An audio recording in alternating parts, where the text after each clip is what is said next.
Alléluia. Alléluia. Gloire à Dieu.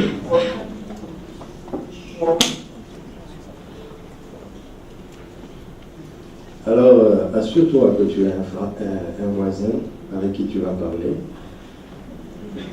Que personne ne soit seul. Regardez-vous les yeux dans les yeux. Dites-vous d'abord bonjour. Avant que je me mette les paroles sur vos bouches. Dis-lui, mon cher, sois toujours sur un tremplin. Jamais sous un plafond. Amen. Sois toujours sur un tremplin. Merci. C'est mon titre ce matin. Toujours sur un tremplin. Toujours sur un tremplin.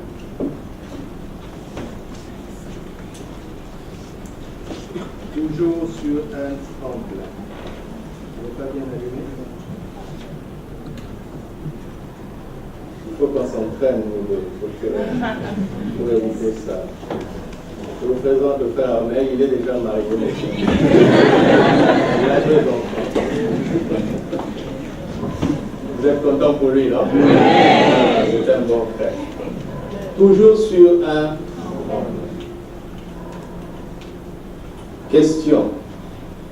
Pourquoi Dieu nous a-t-il donné sa parole?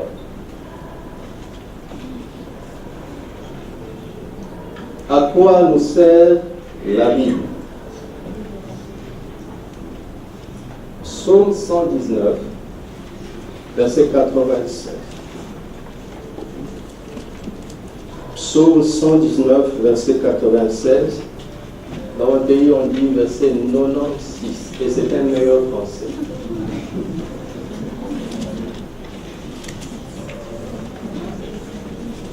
Psaume 119, verset 96. La Bible dit ceci. Je vois des bornes à tout ce qui est parfait. Tes commandements n'ont point de limite. Je vois des bornes à tout ce qui est parfait. Tes commandements n'ont point de limite. Je vois des bornes à tout ce qui est parfait. Ta parole n'a aucune limite. Je vois des limites à tout ce qui est parfait. Mais je ne vois aucune limite à ta parole. Je vois des limites à tout ce qui est parfait, mais je ne vois aucune limite à tes paroles. Je vois des limites à tout ce qui est parfait, mais je ne vois aucune limite, aucune à tes paroles. Alléluia. Amen. Écoutez-moi.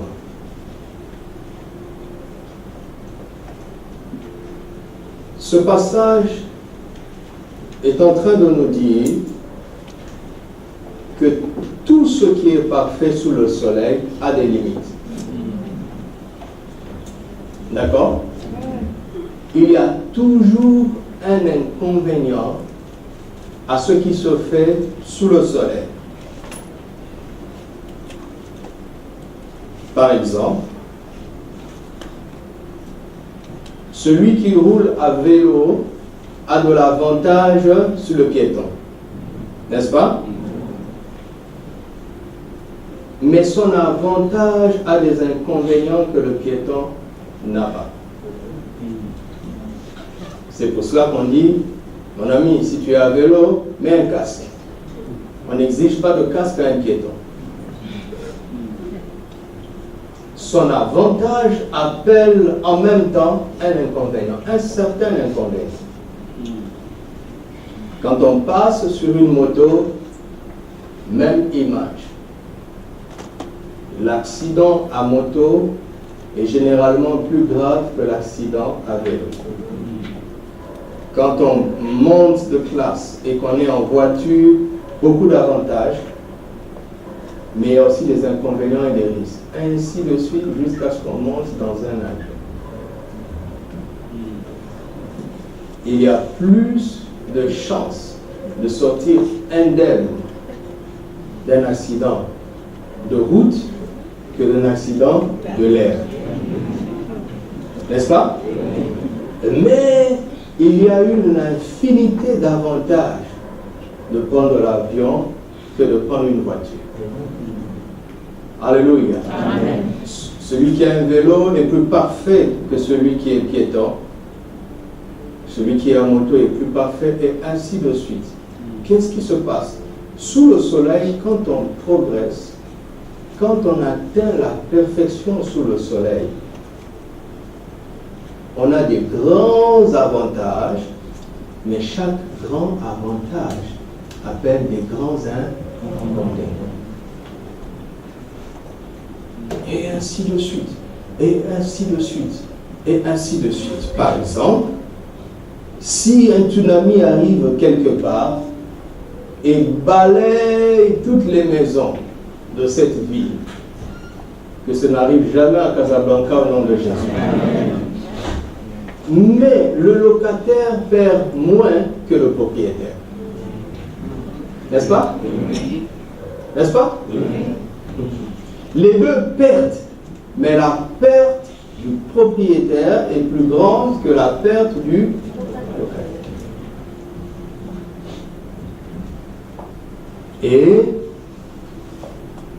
j'ai reçu un mandat de nous emmener dans cette mentalité de grandeur, dans cette mentalité de perfection, mais ma responsabilité est de nous montrer, de nous préparer aux inconvénients derrière les avantages que nous aurons sous le soleil. Vous me suivez? Alors, ce texte est en train de dire, ce texte n'est pas en train de comparer la parole de Dieu aux choses, à toutes les choses de la terre. Non. Non et non et non. On ne peut pas comparer un homme à une fourmi. Vous m'entendez? Le niveau de comparaison est plus élevé que cela. Ce texte est en train de comparer la parole de Dieu avec les choses parfaites de la terre. Les meilleures choses de la terre. Est-ce que vous me suivez? Il faut que tu me saisisses bien pour prendre ce tremplin. Il compare la parole de Dieu avec les choses parfaites. Qu'est-ce que cela veut dire? Quand les hommes regardent et qu'ils disent c'est parfait, d'accord? Quand les hommes disent c'est parfait, qu'ils sont satisfaits, c'est là où la parole montre les limites de ces choses. Quand les hommes commencent à être satisfaits, c'est là où la parole se glorifie davantage.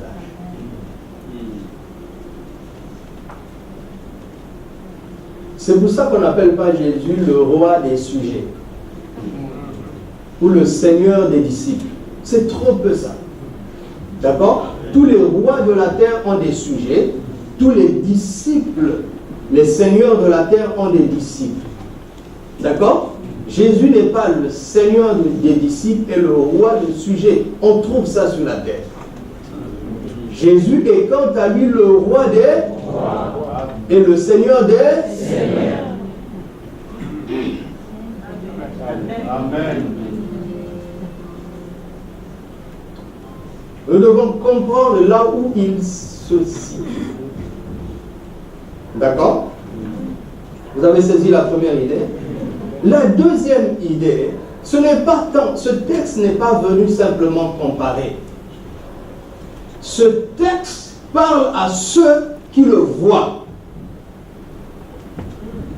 Parce que cette réalité existait depuis longtemps, cette réalité a toujours existé, mais tout le monde ne le sait pas, tout le monde ne le voit pas.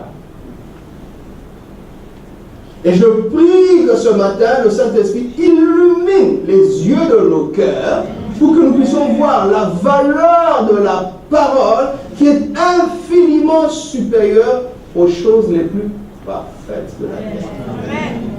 Amen. Alléluia. Amen. Regardez, la vie chrétienne, il ne s'agit pas d'aller... Moi, je ne fais jamais ce débat-là entre la Bible et le Coran. Quel est le livre le plus important? Je n'ai pas le temps pour ça. Non. Non. Non. Tu ne peux pas me comparer à un petit enfant de 2 ans. Ne me défendez pas pour convaincre un petit enfant de 2 ans que je suis plus grand que lui. Qu'il le veuille ou pas, je le suis. Je suis plus grand.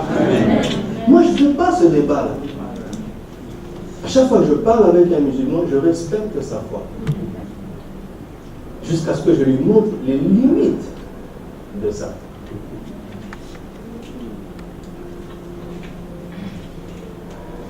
Il faut bien le croire en Dieu. Il y a des gens qui se disent athées. Moi, je préfère un musulman croyant qu'un philosophe athée. Je préfère ça. Je ne suis pas en train de dire qu'il sera sauvé, parce que Jésus est le seul chemin. Amen.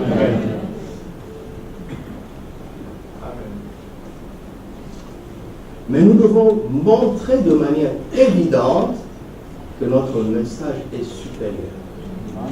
Il est la vérité. Alors, sur tous les terrains où nous sommes égaux, tant mieux. D'accord? Par exemple, s'ils interdisent l'alcool alors qu'ils en produisent, on ne sait pas pourquoi. D'accord? Donc n'allez pas leur dire, mais vous dites qu'il ne faut pas boire. Pourtant, vous avez des brasseries autorisées. Non, c'est un faux débat, ça. C'est un faux débat. S'ils autorisent, s'ils refusent de boire, je dis oui, ma Bible aussi encourage ça. Là, nous sommes d'accord. Mais ce n'est pas mauvais d'être d'accord. Mais on va aller doucement jusqu'à, chez nous, une seule femme. Chez eux, c'est 4. Après, il me dit, mais comment est-ce possible? Comment un homme peut vivre toute sa vie avec une seule femme? J'ai dit, mais c'est ça que j'attendais. Depuis tout ce temps, on a discuté pour rien. Je connais un secret pour y arriver. Qui ne peut pas écouter ça? Respectez-les d'abord. D'accord? C'est ça l'amour, c'est ça la sagesse. Ne vous compromettez pas, mais respectez-les.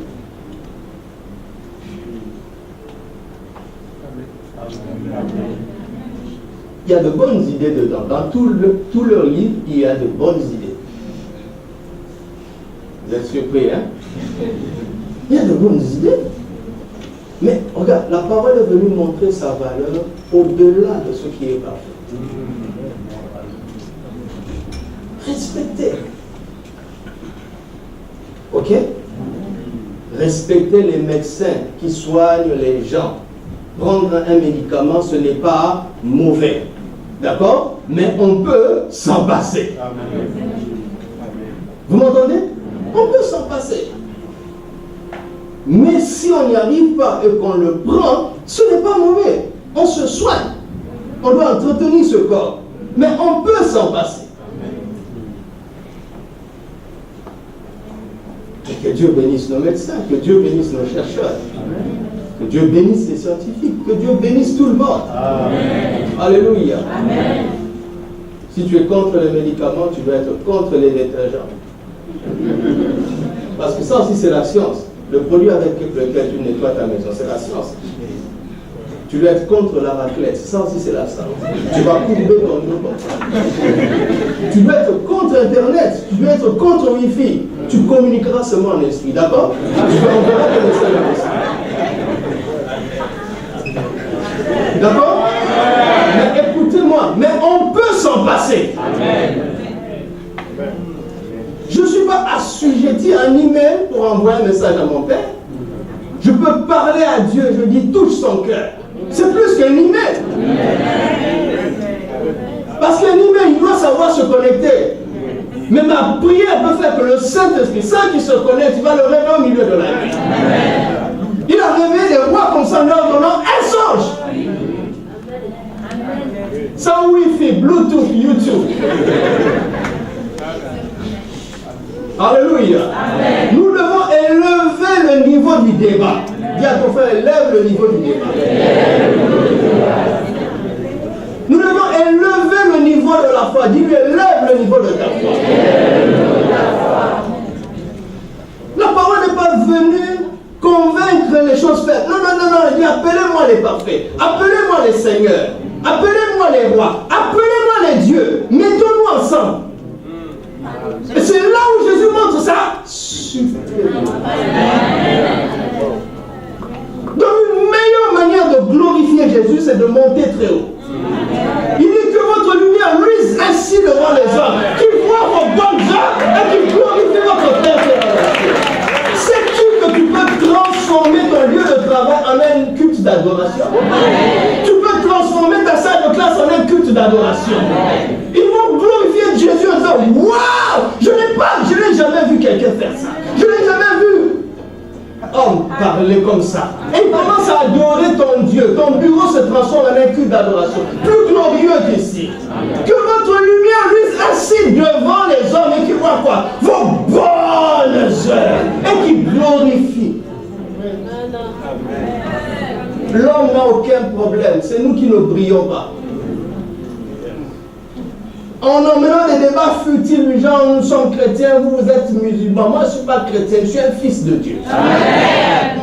Je suis un fils de Dieu. Je ne suis pas chrétien. Et quand un fils de Dieu se manifeste, je vous assure, il le confesse. Il le confesse. C'est ce que nous sommes en train de commencer à faire. C'est pour ça que nous sommes sur un grand terre. Pour supplanter les parfaits. Pour supplanter les grands. Pour supplanter les puissants. Comment? Avec la foi. Comment? Avec la parole qui nous donne la révélation. Qui nous aide à voir les limites, les choses pour lesquelles les hommes se battent. C'est rien. Vous me suivez? Les gens sont prêts à mourir pour des choses inutiles. Ils se battent toute leur vie pour amasser des milliards et des milliards. Et vers la fin de leur vie, ils se rendent compte qu'à partir d'un certain montant, ta vie reste la même. Je vous ai déjà dit ça, non? Vous ne savez pas ça? Regardez. À partir d'un certain montant, parce que la prochaine pratique spirituelle que je parlais touchera l'argent. Ce sera la pratique spirituelle de l'argent. Après la pratique spirituelle de prière. Ça, c'est une phase transitoire. Je parlerai de la pratique spirituelle de l'argent. Quand vous allez au Morocco, non. Admettons que tu ailles dans le plus grand restaurant d'une ville. Si le repas le plus cher coûte 10 000, celui qui a 1 million peut se l'offrir, celui qui a 1 milliard peut se l'offrir, celui qui a 10 milliards peut se l'offrir. Aucune différence. Regardez, à partir d'un certain niveau, plus ne sert à rien, ça t'apporte rien. Et si tu n'as pas compris, tu vas commencer à vouloir. Tu dois prouver, si tu es milliardaire, tu veux prouver aux millionnaires que tu as plus. Alors tu vas dans ce resto, tu leur dis, je veux manger tel repas. Tu ne peux pas manger 3 repas. Tu n'as qu'un seul estomac.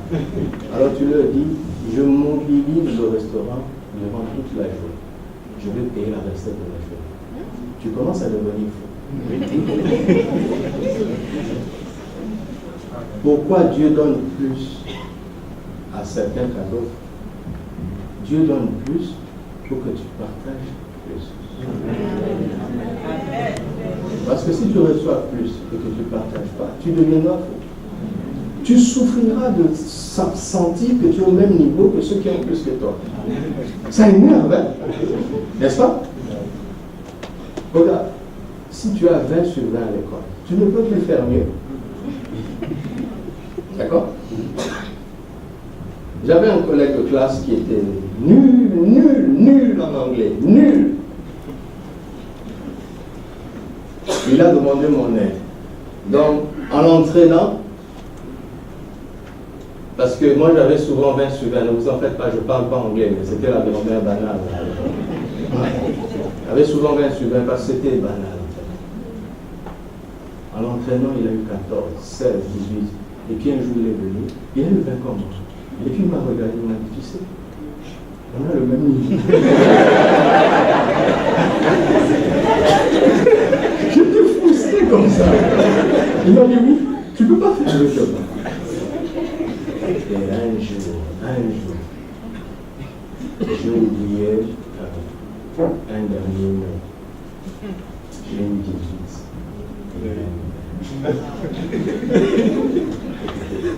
Je savais déjà ce qui m'attendait. Ça, j'étais déjà préparé. Mais ce qui m'a énervé, c'est quand le prophète est venu le féliciter, lui. Il félicitait mon élève au-dessus de moi. C'est un peu bizarre.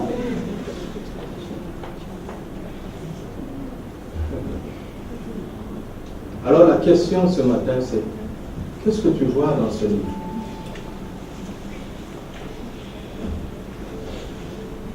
Il nous a donné ce livre pour que nous respections ce qui est parfait sous le soleil, mais avec un sourire.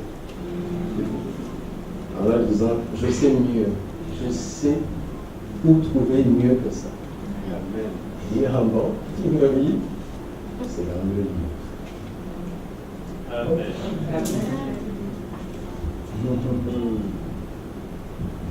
Dans le livre. Dans le livre. Et dans leur livre, dans ce pays, il parle du peuple du livre. Il parle de ça, n'est-ce pas, Mario? Le peuple du livre. Mais le peuple du livre lui-même s'ignore.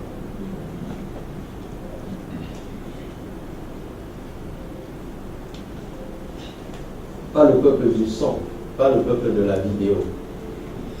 Le peuple du livre. Amen. Il y a une raison spirituelle.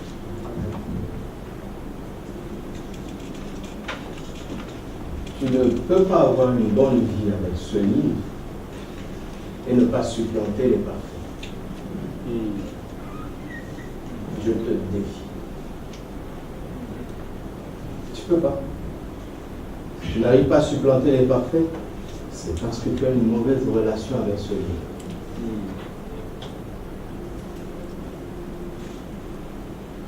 Ce livre nous a été donné pour nous ouvrir les yeux, afin que nous puissions voir.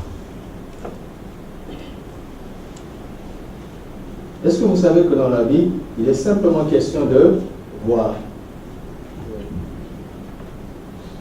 Celui qui a une meilleure science que l'autre, il voit ce que les autres ne voient pas.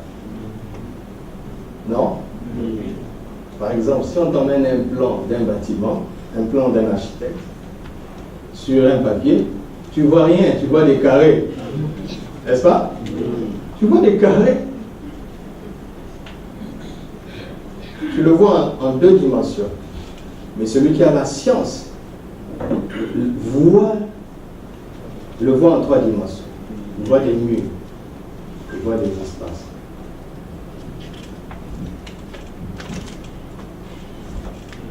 Quand tu passes sur la route, tu vois un panneau. Si tu n'es pas initié, tu vois un dessin. Hein?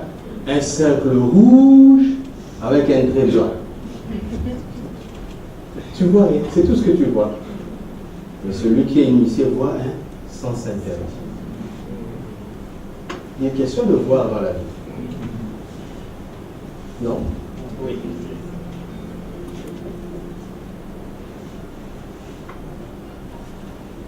Et si tes yeux ne sont pas ouverts, verra des difficultés.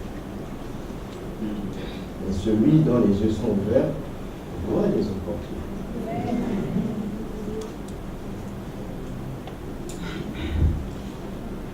Et il nous a donné le livre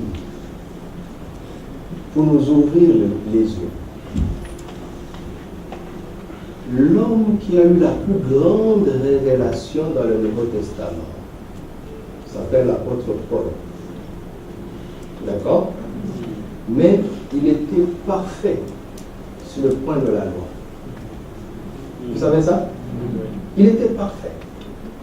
Instruit dans la meilleure école de l'époque, chez un grand savant juif appelé Gamaliel. Il dit lui-même qu'il était irréprochable selon la loi. Il est allé plus loin que ses pairs. C'est un élève qui a dépassé ses maîtres. Mais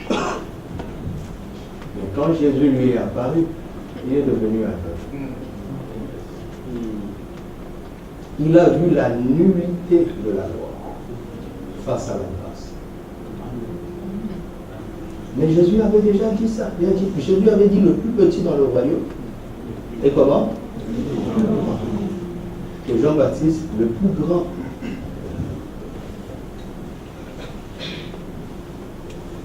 Et son message est devenu d'une simplicité. La comparaison entre la loi et la grâce était devenue quelque chose de simple pour lui, c'est basique. Il dit, mais pourquoi vous battez-vous pour être sauvé par les œuvres? C'est tellement basique que notre père Abraham crut, et cela lui fut imputé à justice. Il n'avait pas encore connu l'œuvre. Il avait simplement cru. Paul, pourquoi depuis tout ce temps, ça n'était pas aussi évident? Ses yeux n'étaient pas ouverts. Il avait la lumière de la loi, qui est une bougie comparée à la lumière de la grâce. Dieu veut nous ouvrir les yeux. Vous m'entendez? Il est question d'ouverture spirituelle, tout simplement. C'est rien qu'une question de vision. Avec une meilleure vision, tu vois des solutions là où les gens voient des problèmes. Tu vois des tremplins là où les gens voient des lafayette.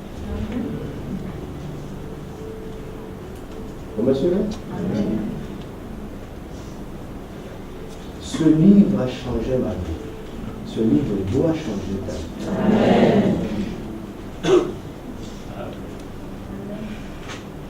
Rien que ça.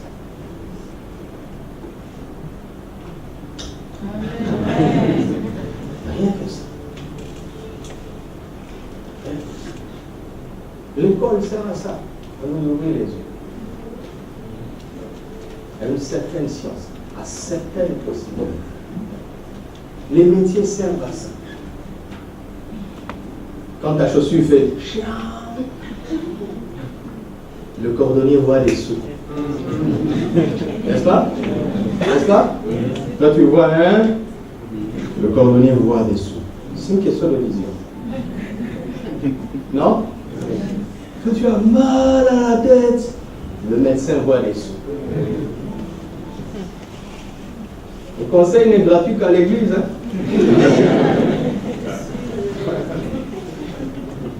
Tu vas voir le meilleur médecin du monde, il dit non, passe d'abord au secrétaire. Consultation. Tarif basique, 200 $. Il n'a encore rien fait, je paye. Quoi? Un produit, il n'y a aucune garantie qui va m'aider, mais je paye d'abord. Parce que ces yeux sont ouverts vers des solutions qui nous font pleurer, nous. Non? Est-ce que je vous parle? Dieu veut ouvrir tes yeux. Avec sa parole. Mais ce n'est pas pour des petites choses. Hein. J'ai pris des exemples basiques. Hein. Non, non, non, non, non, non. Dieu veut t'emmener très, très, très, très, très, très loin. Il veut que tu supplantes les parfaits. Quelqu'un croit à ça? Amen.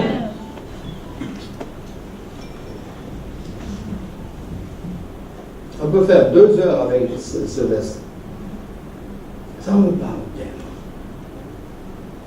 Je vis avec, je dors avec, je marche avec, je mange avec.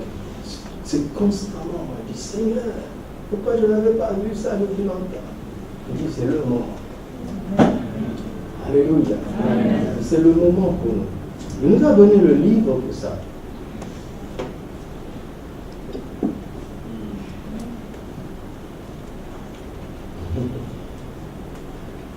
Et dans Romains chapitre 1, versets 1 à 4, Paul parle du message de l'évangile.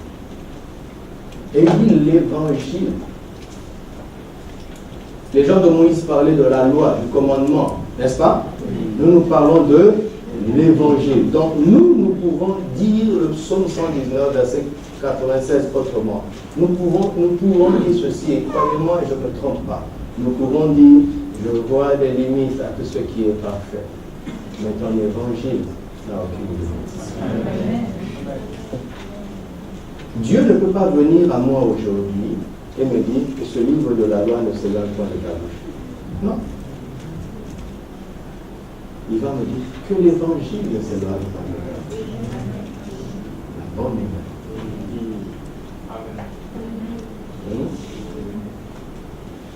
Parce que dans la loi, il y avait aussi des malédictions. Si tu fais, tu seras béni. Si tu ne fais pas, tu seras maudit. Tout ça, il devait méditer. Mais dans l'évangile, il n'y a pas ça. Dans l'évangile, il dit, tu es déjà béni. Mais si tu fais, tu seras heureux. Et tu auras des récompenses. Mais le salut est déjà garanti. C'est le livre que je médite, moi, l'évangile. Regardez, si la loi est au-dessus de tout ce qui est parfait sous le soleil, et que l'évangile est au-dessus de la loi, donc, nous opérons à un niveau de Moïse et de Dieu a dit, waouh, si je pouvais être à leur époque. C'est comme si tu fais une course avec des piétons, on te donne une Ferrari. Je vais lui dire, commence. Moi je recule. Et puis je dis, continue. On a trop d'avantages.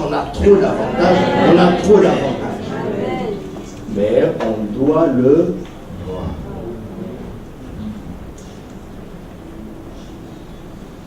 Vous croyez toujours? Oui. Alors, Paul dit que cet évangile, au verset 4, concerne son fils.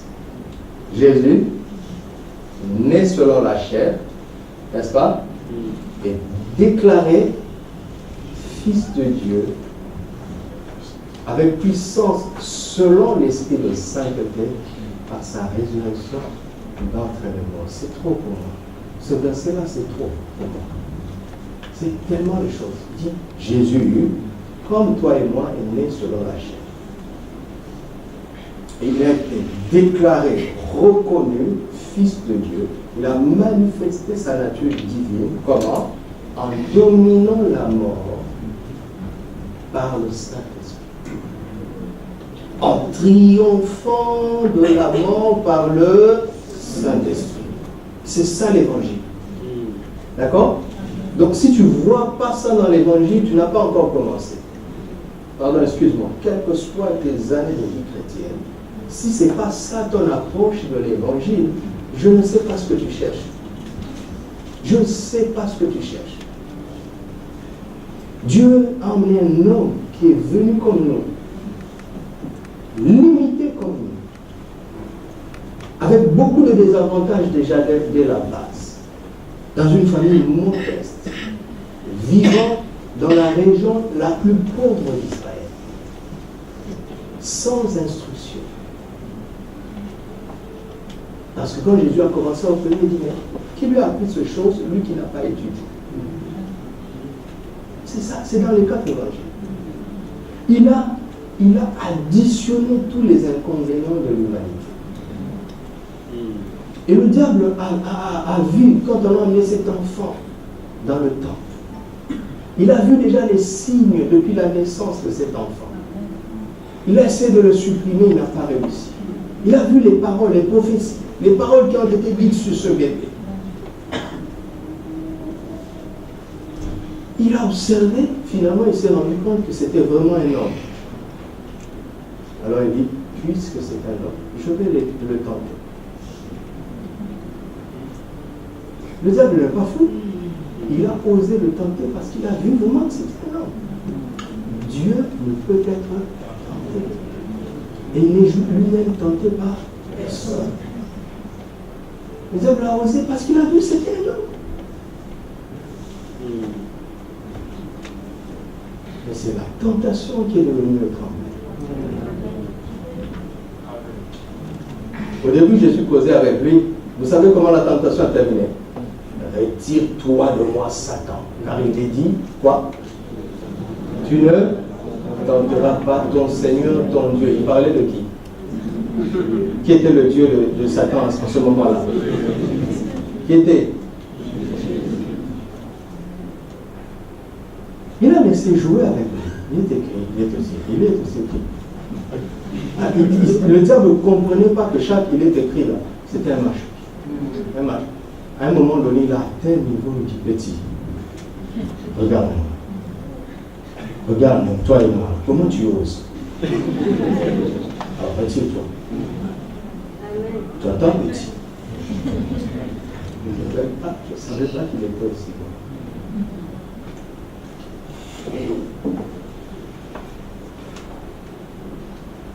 Les problèmes dans la vie viennent parce qu'elles pensent que tu es vulnérable.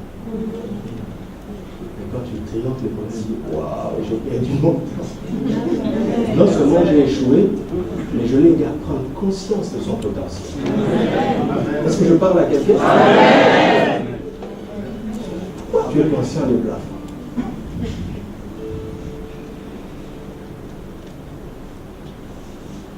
Et Jésus est le premier-né d'entre les morts dans l'histoire de la résurrection, l'histoire du triompher du péché, parce que le salaire du péché c'est la mort. Il n'est pas fini. Il n'a pas dit qu'il est le dernier. Il n'a pas dit qu'il est le seul. Vous savez qu'il y a des domaines où Jésus dit je suis le chemin. D'accord? Il ne veut pas partager ça avec quelqu'un d'autre. D'accord? Mais quand il dit je suis le premier, ça ne veut pas dire qu'il est le seul. Ça veut dire quoi? Qu'il a ouvert la porte pour que toi tu rentres par la même. Et que tu triomphes de la mort comme lui. Amen. Avec l'aide du Saint-Esprit. Mais comment est-ce que le Saint-Esprit va t'aider? Si tu t'approches de l'évangile. Alléluia.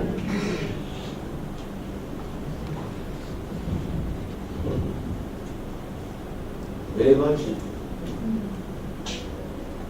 De l'évangile, mes amis. Affichez-moi Romains chapitre 8, verset 30.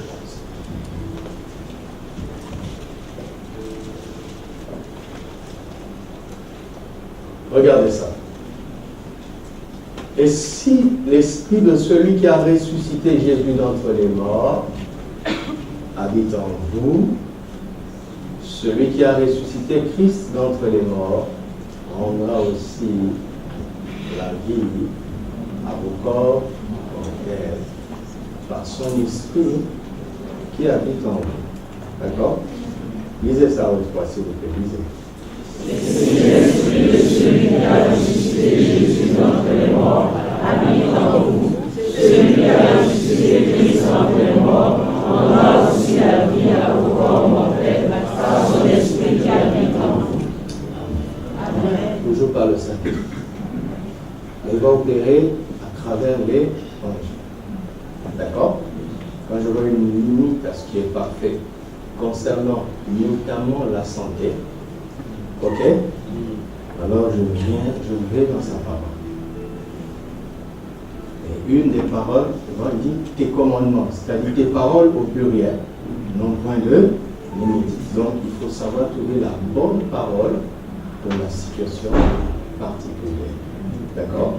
Et nous avons cette parole aujourd'hui. Il dit, regarde, celui qui a ressuscité Christ d'entre les morts rendra aussi la vie à vos corps mortels C'est-à-dire que la mort est en train de réduire ma vie. Il dit, mais il y a quelqu'un qui peut rendre la vie à ce corps qui commence à mourir. Le Saint-Esprit.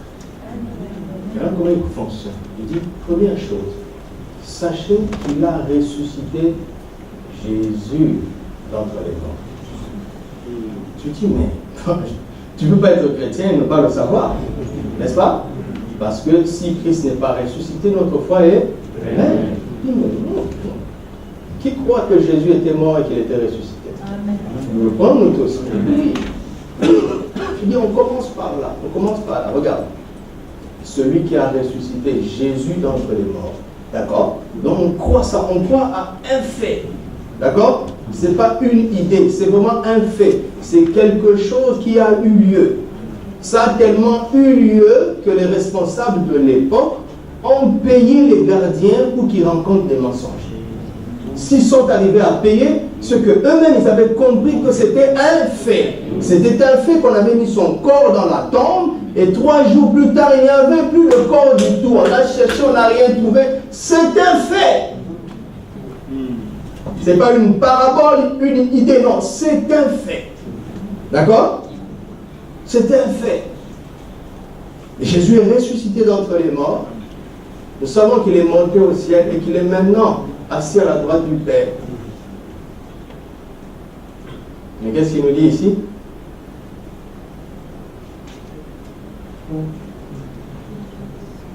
Quelqu'un habite en nous.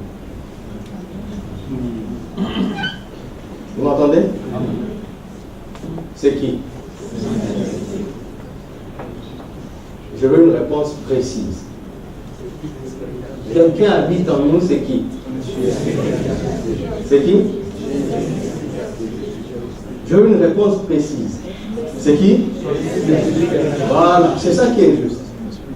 C'est l'esprit de celui qui a ressuscité Jésus d'entre les morts. Quelqu'un habite en nous, c'est qui? D'accord. Donc, on parle de quelqu'un qui a ressuscité Jésus. Et il a ressuscité Jésus par son esprit. D'après vous, qui pourrait être cette personne? Hein? Dieu le Père. Il est où? Il est où? Regardez la merveille. Regardez la merveille. Papa a envoyé son fils sur la terre, mourir à la croix pour nous. D'accord? Quand le fils a fini sa mission et qu'il est monté au ciel, papa lui a dit, bon, puisque je t'ai élevé souverainement ici dans le ciel, tu restes là-bas, moi je descends. Amen. Moi je vais aller habiter en nous. Changement de rôle. Merveilleux, alléluia. Je t'ai donné l'autorité, non? Moi je dois régner maintenant quelque part. Et il est venu régner en toi. Amen. La source de la vie habite ici. D'accord? Il a ressuscité Jésus par son esprit. Maintenant il dit, celui qui a ressuscité Christ d'entre les morts rendra aussi la vie à vos corps mortels par son esprit qui habite en vous. Ça veut dire quoi? Celui-là maintenant c'est qui? Hein? Donc il est en train de montrer qu'il est en nous par son esprit. D'accord? Et étant en nous, il va ramener, il va redonner la vie à un corps mortel par son esprit qui habite en nous. Il est en nous avec son esprit. Ou bien il est en nous par son esprit. Le Père est dans ton esprit par son esprit. Parce que celui qui s'attache au Seigneur devient avec lui un seul esprit. D'accord? Donc la présence du Saint-Esprit en toi et en moi, et la présence du Père en toi et en moi. Maintenant, il y a deux résurrections ici dans ce texte. Il y a la résurrection de Christ, il y a la résurrection de Jésus, et il y a la résurrection de Christ. Je veux que tu vois ça. D'accord? Pour que tu ne vois plus les limites à ce qui est parfait concernant ton corps. Et je veux m'arrêter là où l'autre. C'est pas ce que j'avais prévu, mais c'est ce que lui veut. D'accord? Il a ressuscité Jésus. Ça ne m'étonne pas. Je suis croyant, je le savais depuis longtemps. Il dit, il a ressuscité Christ. Jésus, c'est Christ. N'est-ce pas? Et Christ, c'est Jésus. Non?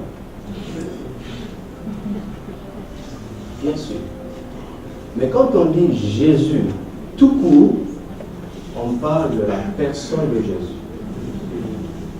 Quand on dit Christ, on parle d'abord de la personne de Jésus, mais on parle aussi de l'Église. Je vais vous dire pourquoi.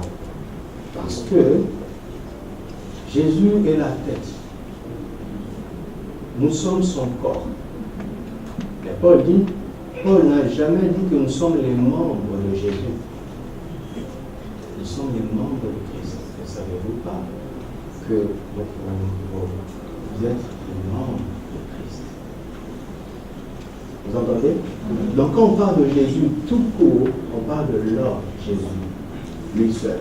Quand on parle de Christ, soit, là maintenant il faut étudier le contexte, d'accord? Il ne faut pas généraliser comme ça à tout va. Mais nous devons savoir que quand on parle de Christ, soit on parle de Jésus, Jésus-Christ, ou bien on parle de Jésus et de tout son corps, lui étant la tête, nous étant son corps. Et donc ce que je vois dans cette écriture, c'est que le Père n'a pas seulement ressuscité Jésus par son esprit, mais il a ressuscité aussi Christ. Et lui, et nous. À la croix, Jésus était crucifié. Mais quand il est devenu péché, l'humanité a été crucifiée avec lui. Donc Jésus était le représentant de toute l'humanité à la croix. Et il a été enseveli avec toute l'humanité en lui. Il a été ressuscité avec toute l'humanité en lui. Donc il y a la résurrection de Jésus qui le concerne lui, comme étant le premier, mais il y a la résurrection de Christ qui le concerne lui et tous ceux qui veulent croire. Amen. Et c'est ça que tu dois voir. Et quand tu vois ça, là où la médecine la plus parfaite voit des limites, tu dis cette parole n'a aucune limite. Amen. Amen. Ça, c'est une application dans le domaine de la santé.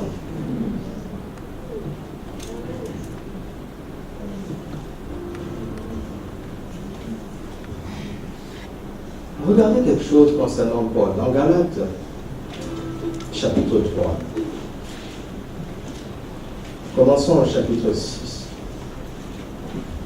Et à la fin, je vais faire une proclamation pour les malades. Et nous allons faire des proclamations pour rester en bonne santé. Vous le voulez? Quelqu'un veut jouir de la bonne santé? C'est magnifique d'être en bonne santé, n'est-ce pas? Voilà. Galates 6, verset 11. Galates 6, commençons en Galates 6. Voyez avec quelle grande lettre je vous ai écrit de ma propre main. Donc pourquoi il parle comme ça? Il y a quelle doctrine ici? Il y a quelle promesse ici? Il y a quelle bénédiction ici? Paul, si tu as écrit avec des grandes lettres, où est le problème? Pourvu qu'on puisse lire.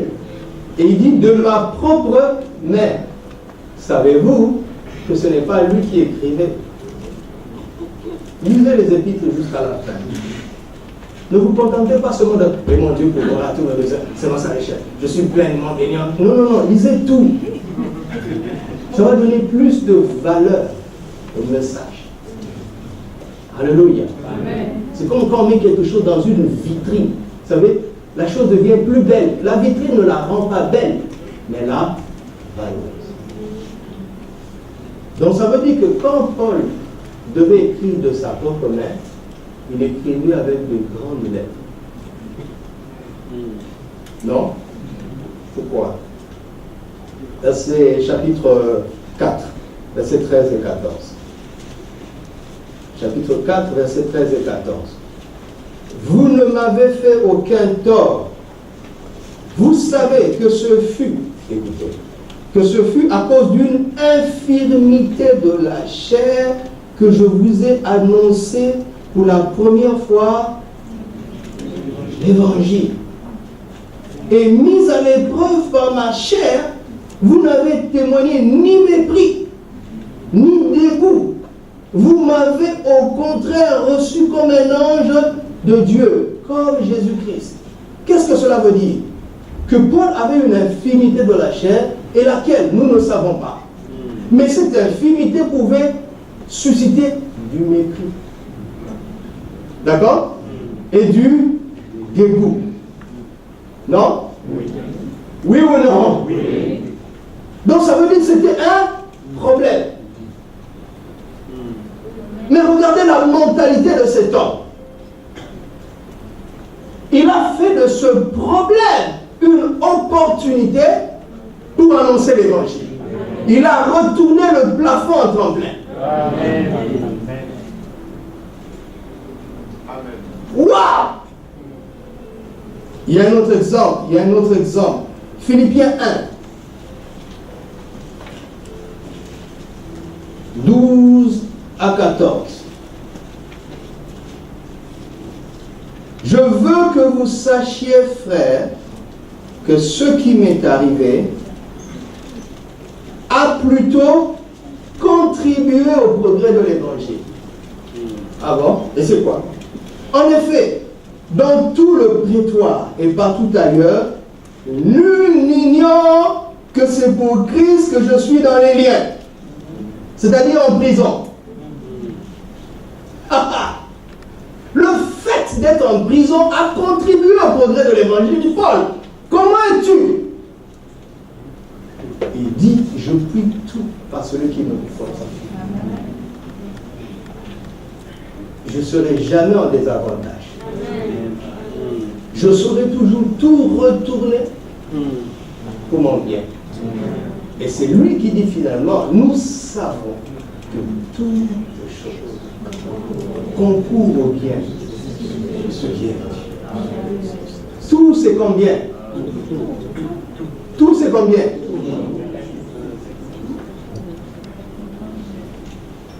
Donc avant d'expérimenter ce que tu cherches, change de mentalité.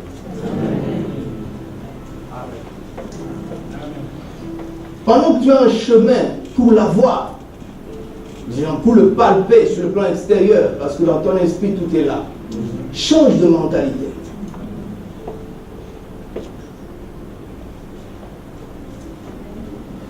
Qu'est-ce que tu vois dans cette situation?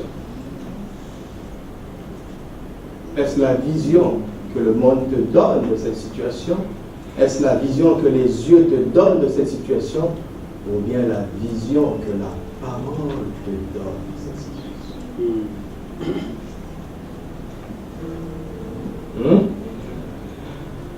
Un pasteur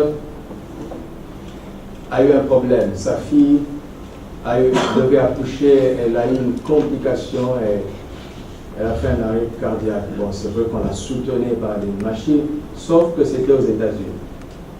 Mais le pasteur était en Afrique, il a dû prendre l'avion pour aller aux États-Unis. Tout ça, ça prend du temps. Et quand il arrive, les médecins disent, bon, on va donner tant de jours, après on va débrancher. Mais si on dépasse ce délai-là, même si elle revient, elle sera comme un légume. Parce que son cerveau, ayant manqué d'oxygène pendant un certain temps, il vaudrait mieux qu'elle meure plutôt qu'elle vive comme un légume. Le pasteur a dit, je vous prie, que le Seigneur va la ramener à la vie. Vous savez ce que les médecins lui ont dit? Ici, nous sommes aux États-Unis. Nous ne sommes pas en Afrique. Soi-disant, parfois, vous dites que la personne est revenue à la vie par la foi en Afrique, mais en réalité, comment on dit, Son pronostic vital n'était pas engagé, vous le savez. Ici, on est aux États-Unis, justement, parmi les parfaits, Dieu va montrer sa supériorité. Amen. La dame est en vie jusqu'aujourd'hui et elle est loin d'être individuelle.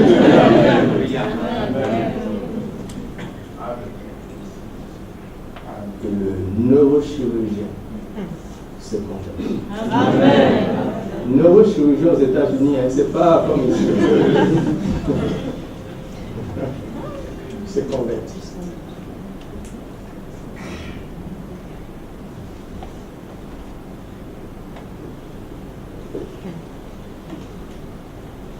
Tout, absolument tout ce qui arrive, Dieu le laisse faire pour te projeter plus loin, pour te propulser plus loin. Donnez-moi une chaise, donne-moi ta chaise, je vais faire pour une autre image. C'est une image, hein? Ne raisonnez pas trop hein, avec mon image. Qu'est-ce que je peux faire avec cette chaise? Ou bien, moi je choisis de la porter. Donc là, c'est un fardeau. Ou bien je peux la soulever. C'est un plafond. Pas un fardeau, mais un plafond. Ou bien je vais être plus intelligent. Je deviens un séant. Je vais m'asseoir. Oh, ça fait une heure quand même que je suis. Vous êtes assis depuis là. C'est vrai. Sans compter les heures où j'ai été debout pendant la nuit. Je m'assois. Mais je peux faire mieux. C'est ce que je veux que tout le monde fasse. Enfin, dans son esprit.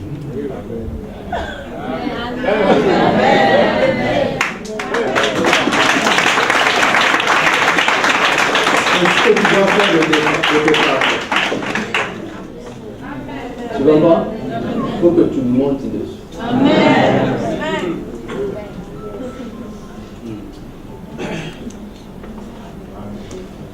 Dieu, quand l'homme a péché, Dieu a dit quelque chose à l'homme qui a fait plaisir au diable. Il dit, tu es poussière. Tu retourneras dans la poussière. Et puis il a regardé le serpent. La Bible dit qu'il le maudit, n'est-ce pas? Il le maudit en lui disant, tu me ramperas, je paraphrase, et tu mangeras de la poussière. Mais le diable n'est pas bête. Il sait que l'homme c'est la poussière. Et que l'homme est sa bouffe. Et il est content. Il est content. Mais Dieu l'a maudit. Donc si tu l'entends bien, c'est une malédiction quand même. Mais le diable voit ça comme une bénédiction.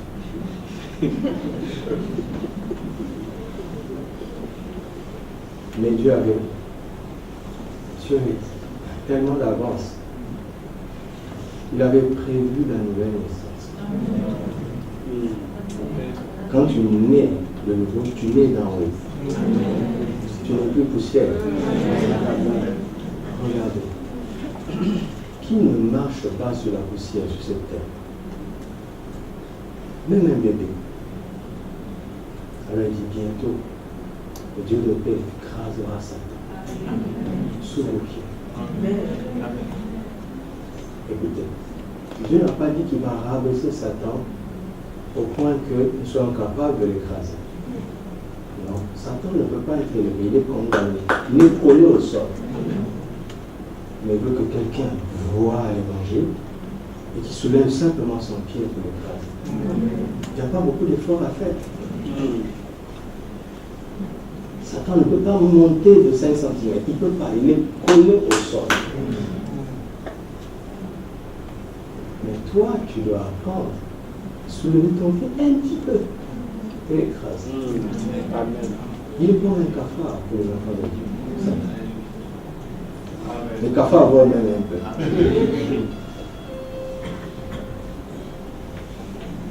N'aie pas peur des difficultés. D'accord? Vous avez vu combien de mètres j'ai pris? J'ai envie de rester sous ses yeux. Tu sais beau d'être grand.